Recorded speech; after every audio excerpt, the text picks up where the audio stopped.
दादी माँ, आपको कितनी दफ़ा बोला है इतना काम मत किया करें। अब देखें आपकी तबीयत ख़राब हो गई और ये शब्बू बाजी को बुला लिया करें ना मदद करने के लिए। पता नहीं आप मेरी बात क्यों नहीं मानती।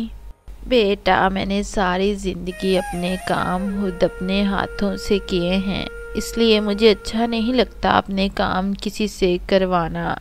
दादी माँ, चले आप आराम कर लें, मैं ये सफाई कर लूँ, बहुत गंद मचा हुआ है, और बर्तन भी धो लूँ। अरे नहीं नहीं मेरी बच्ची, तुम रहने दो, मैं खुद ही बर्तन भी धो लूँगी और सफाई भी कर लूँगी, तुम फिक्र मत करो। घर का सारा माहौल ख़राब हो चुका था। बर्तन और गंदे कपड़े हर तरफ बिखरे पड़े थे और ये लोग बस दुआ कर रहे थे कि जल्द अज जल्द दादी अम्मा ठीक हो जाएं और घर के सारे काम उसी मामूल पर वापस आ जाएं।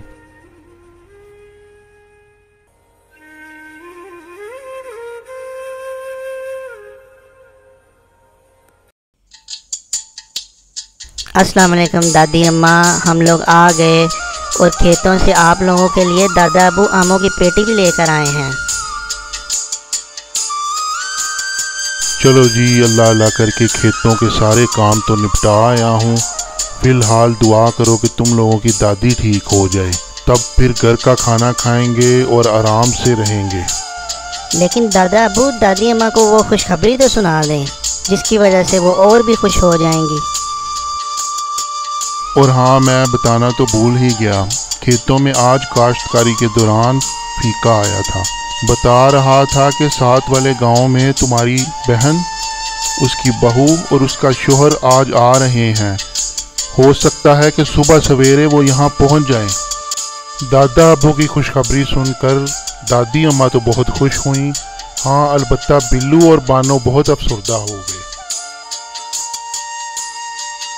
माशाल्लाह माशाल्लाह, मेरी बहन आ रही है, ये तो बड़ी खुशी की खबर है। जाओ बिल्लू, जाके दही लेके आओ, मेरा कमाला लस्सी बड़े शौक से पीता है। और बानो सुनो, तुम ये कमरा साफ़ कर लो, पीनों को सफाई बहुत पसंद है। और दीन मोहम्मद, आप ज़रा फ़ीके को बोल दें कि महीने भर का राशन घर पे दे जाए।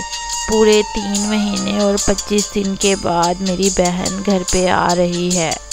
चलो भी बच्चों, आप सब लोग आराम करो और मैं ज़रा पिंड की सारी सूरतें हाल देख के आता हूँ, और दूसरा आप लोगों के महीने का पूरा राशन का बंदोबस्त कर लूँ।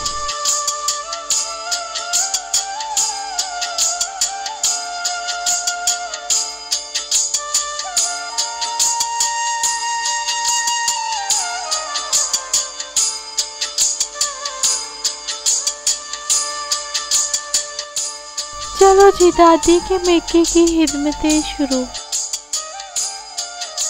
बिल्लू, क्या तुम्हें भी टेंशन से नींद नहीं आ रही? मैं तो ये सोच रही हूँ कि सुबह से हमारा क्या हाल होगा। दादी माँ भी बीमार है और ऊपर से ये मेहमान किसी आफत से कम नहीं है।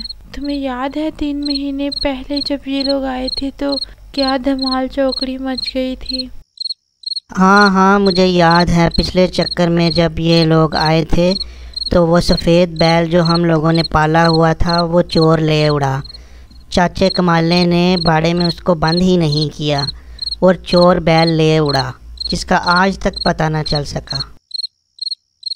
और पीनो बाजी तो बस चारपाई पर बैठी रहती हैं और मुझे हुक्म देती रहती हैं, बानो ये कर दो, बानो वो कर दो। और जब सारे काम ख़त्म हो जाते हैं तो कहती हैं चलो गांव की पुरानी दुकान पर चलते हैं, रंग बिरंगे परांदे खरीदने हैं। एक तो पता नहीं क्यों दादी अम्मा को अपने दूर के रिश्तेदारों से इतना लगाव है। चलो सो जाओ, सुबह उठकर देखते हैं। सुबह तो कामों की भरमार ही लगती है, पता नहीं क्या होगा।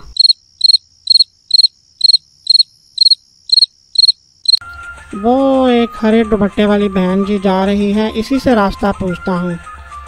ओ बहन जी, ओ हरे दुपट्टे वाली बहन जी, ज़रा ये तो मेहरबानी करके बता दें कि ये जो बड़ा वाला ट्यूबवेल है जिसके साथ गन्ने के खेत भी पड़ते हैं, वहाँ पर चाचा चौधरी जी का घर किधर है? ओहो कमाले, क्या हो गया है? ये हरा दुपट्टा नहीं है, ये नीला दुपट्टा है।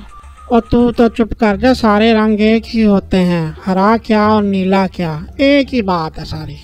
ओ पुत्र, 3 महीने पहले तो हम लोग आए थे, तुझे फिर से रास्ता भूल गया है।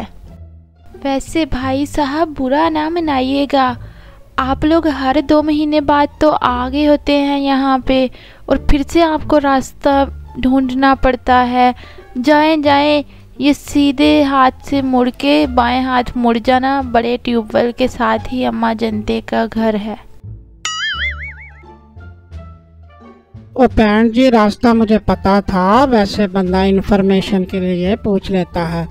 मुझे ये था कि मैं कहीं गलत रास्ते पर ना निकल जाऊं। हा हा हा हा।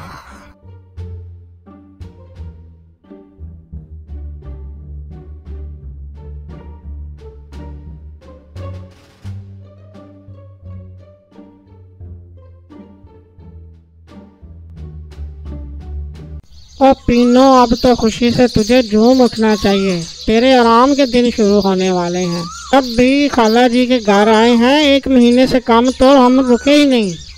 बस तू दुआ कर रास्ता मिल जाए, फिर देख।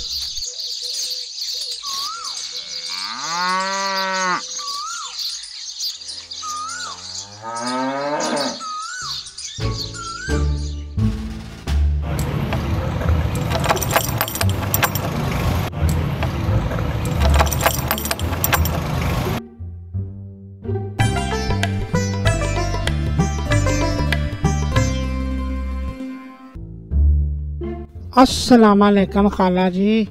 ओहो हो खाला जी, अल्लाह अल्लाह करके घर पहुंचे हैं। अगर वो जनानी आज रास्ता ना बताती तो हम लोग पता नहीं किधर निकल गए थे। बड़ी गर्मी है बाहर, कोई लस्सी शस्सी का गिलास है तो ले आए। वालेकुम सलाम, वालेकुम सलाम, मेरा पुत्र आ गया है। हाँ हाँ, मैंने लस्सी पहले ही बनवा के रख दी है। और तू ये तो बता कि इतना दुबला क्यों हो गया है? क्या पीनो तुझे देसी घी के पराठे नहीं बना के देती? अम्मा जी, कोई एक दफ़ा सुबह 4 बजे मुँह अंधेरे, फिर 6 बजे और फिर 8 बजे खेतों पर जाने से पहले। अब आ गए हैं ना, पराठे ही पराठे। और चलो छोड़ो सारी बातों की बातें। अल्लाह जी, ये बात तो बताएं कि वो सफ़ेद बैल जो 2 दांत का था वो मिला है कि नहीं? सुना है कि चाचे ने 2 दफा उस चक्कर में पंचायत बुलवाई है। अरे कमाले, छोड़ो बैल की बातें, देखो तो सही खाला जी कितनी कमज़ोर लग रही हैं। खाला जी क्या हुआ है? आपकी तबीयत खराब लग रही है। हाँ हाँ बेटा, फिक्र की कोई बात नहीं, बस थोड़ा मौसमी बुखार था। अब तुम लोग आ गए हो ना, मैं ठीक हो जाऊंगी। चलो भाई, बैल तो अल्लाह और देगा। मेरी बहन को अल्लाह ने बहुत दिया हुआ है। मैं अपनी बहन के लिए पंजीरी लेके आई हूँ। जानते, वो जो पिछली बार तूने बादाम दिए थे ना, उनकी मैं पंजीरी तेरे लिए बना के लाई हूँ। चलो हम दोनों बहनें बैठ के दुख सुख कर लें। कमाले चाचा, आप हमारे लिए गांव से क्या लेके आए हैं? बिल्लू पुत्र, हम जो आ गए हैं, ये क्या काम है? ना तुझे रात के 1 बजे भी नींद नहीं आती? किसी की तरफ आके तो ख्याल कर लिया कर। और मैं कौन सा किसी गैर के घर आया हूँ? सक्की खाला का घर है। ऊपर से वो मेरे बगैर नहीं रह सकते और मैं उनके बगैर नहीं रह सकता। नहीं यकीन तो आवाज मार के दिखा दूँ। और पीनो, तुझे एक काम बोला था मैंने। ना, कौन सा काम?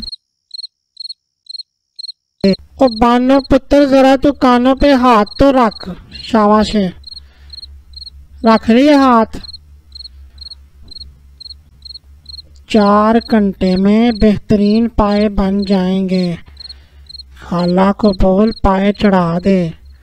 सुबह कुलचे मैं लगवा लाऊंगा फीके तंदूर वाले से। ओ कमाले, कुछ तो खुदा का खौफ कर ले। खाला की तबीयत खराब है, देखा नहीं, फिर भी वो हमें बर्दाश्त कर रहे हैं।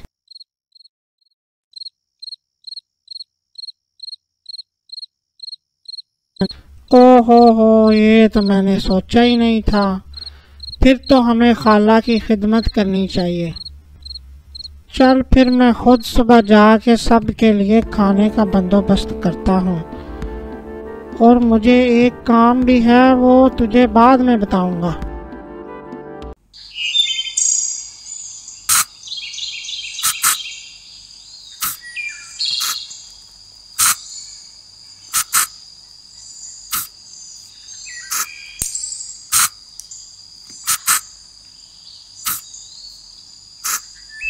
सुबह सवेरे सुबह का आगाज़ कुछ यूं हुआ। पीनों ने ना सिर्फ सफाई बल्कि जानवरों को चारा, मुर्गियों को दाना और घर भर के कपड़े धो दिए थे।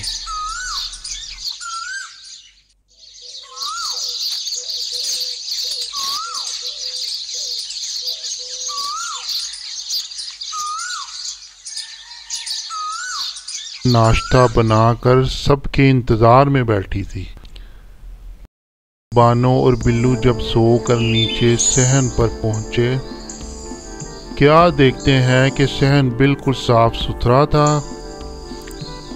ये सब देखकर बानो और बिल्लू की हैरानगी की इंतहा ना रही, मगर ये हैरानगी शर्मिंदगी में बदल गई। बिल्लू, बानो, जल्दी जल्दी इधर आओ, गरम गरम नाश्ता कर लो। खाला जी और माँ जी को मैंने अंदर ही नाश्ता दे दिया है।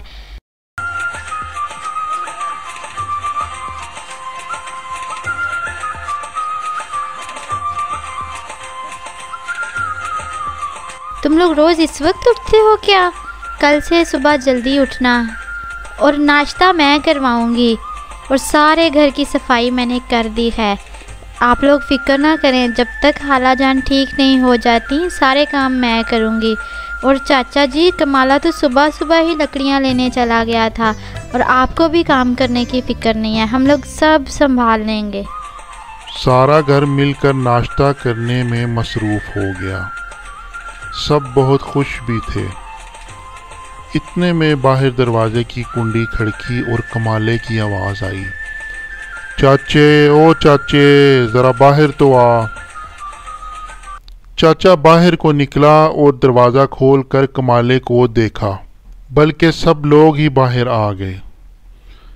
क्या देखते हैं कि कमाले के साथ वही चोरी हुआ बैल जो ये लोग पिछले 3 माह से ढूंढ रहे थे, वो उसके साथ खड़ा था। ये देखकर सब लोग बहुत हैरान भी हुए और खुश भी हुए। कमाले, ये बैल तुझे किधर से मिला? कितनी दफ़ा पंचायत बुलाकर इसका हुलिया बता चुका हूँ, लेकिन अब तक कोई भी मरहलावार फैसला नहीं हुआ। चाचा जी, कल सुबह जब हम लोग रास्ते में आ रहे थे, जिस बैलगाड़ी पर बैठकर हम लोग निकले थे, उसी बैलगाड़ी वाले ने मुझे बताया कि इसी हुलिये का बैल साथ वाले गांव में एक बंदा बेच रहा है। मैंने इसीलिए फ़ैसला किया कि सुबह सुबह निकल जाऊं और इस बैल का पता लगाऊं। जब मैं वहां गया तो मैंने देखा यही बैल खड़ा था जो कि मैंने देखते ही पहचान लिया था। डाकू तो भाग निकले, लेकिन मैं ये बैल ले आया। अल्लाह का शुक्र है कि हमारा बैल वापस आ गया। वाह बेटे कमाले, तूने तो आज वाकई कमाल कर दिया।